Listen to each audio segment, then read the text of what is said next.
আল্লাহর রহমত কত বড়, কখনো নিরাশ হবেন না। বিসমিল্লাহির রহমানির রহিম।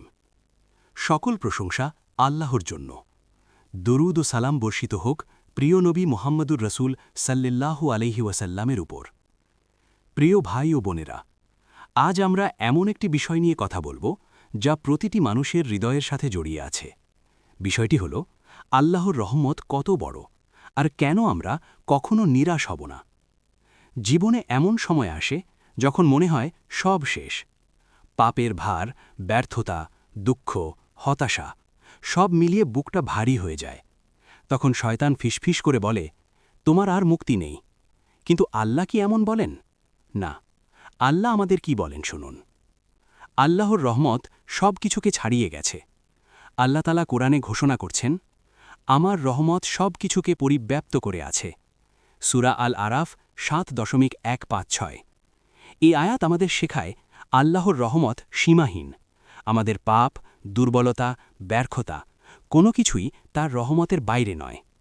সবচেয়ে আশাব্যঞ্জক আয়াত, কোরআনের সবচেয়ে আশা জাগানো আয়াতগুলোর একটি হল, বলুন, হে আমার বান্দারা, যারা নিজেদের উপর জুলুম করেছ, তোমরা আল্লাহর রহমত থেকে নিরাশ হও না। নিশ্চয়ই আল্লাহ সব গুনাহ ক্ষমা করেন। নিশ্চয়ই তিনি পরম ক্ষমাশীল, পরম দয়ালু। সূরা আজ-জুমার ৩:৯-৫-৩। খেয়াল করুন, এখানে আল্লাহ কাদের ডাকছেন? হে আমার বান্দারা, যারা গুনাহ করেছে, যারা সীমা লঙ্ঘন করেছে, তাদেরকেই। এই আয়াত আমাদের জানিয়ে দেয়, যত বড় পাপই হোক, তাওবা করলে আল্লাহ ক্ষমা করেন। নিরাশ হওয়া আসলে শয়তানের ভাঁদ। আল্লাহর রহমত তার গজবের চেয়ে বড়। রাসূলুল্লাহ সাল্লিল্লাহু আলাইহি ওয়াসাল্লাম বলেছেন, আল্লাহ যখন সৃষ্টিকে সৃষ্টি করলেন, তখন তিনি তার আরশের উপরে লিখে রাখলেন, নিশ্চয়ই আমার রহমত আমার গজবকে পরাভূত করেছে। সহিহ বুখারী হাদিস ৭৪০৪, সহিহ মুসলিম হাদিস ২৭৫১। ভাবুন, আল্লাহ নিজেই ঘোষণা করছেন তার রহমত তার শাস্তির চেয়ে অগ্রগামী।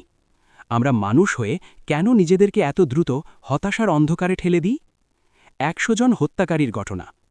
সহিহ হাদিসে এসেছে, এক ব্যক্তি ৯৯ জনকে হত্যা করেছিল। পরে সে তাওবা করতে চাইল। তাকে ভুল পরামর্শ দেওয়া হলে সে আরও একজনকে হত্যা করে ১০০ পূর্ণ করল। তবুও সে তাওবার পথ খুঁজল। অবশেষে আল্লাহ তার তাওবা কবুল করলেন। সহিহ বুখারী হাদিস ৩৪৭০, সহিহ মুসলিম হাদিস ২৭৬৬। এই ঘটনা আমাদের কি শেখায়? যে ব্যক্তি ১০০ জনকে হত্যা করেছিল, তার জন্যেও তাওবার দরজা খোলা ছিল। তাহলে আমরা কেন ভাবি আমার পাপ খুব বেশি? তাওবার দরজা খোলা আছে। রাসূল সাল্লিল্লাহু আলাইহি ওয়াসাল্লাম বলেছেন, আল্লাহ রাতের বেলায় তার হাত প্রসারিত করেন দিনের গুনাহাগারদের তাওবা কবুল করার জন্য, আর দিনের বেলায় হাত প্রসারিত করেন রাতের গুনাহাগারদের তাওবা কবুল করার জন্য, যতক্ষণ না সূর্য পশ্চিম দিক থেকে উদিত হয়।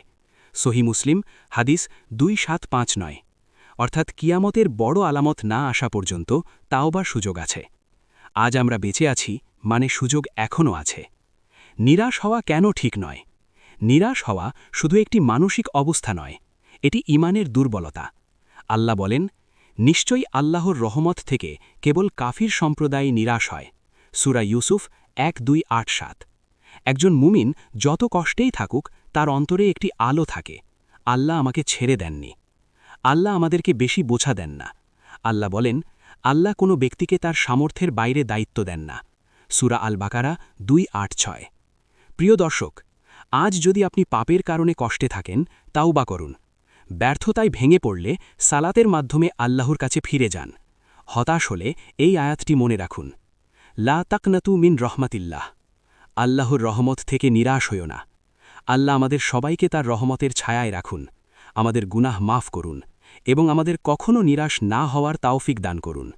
ভিডিওটি ভালো লাগলে লাইক দিন, ইসলামের জ্ঞান ছড়াতে শেয়ার করুন এবং এমন আরও ইসলামিক ভিডিও পেতে চ্যানেলটি সাবস্ক্রাইব করুন। মহান আল্লাহ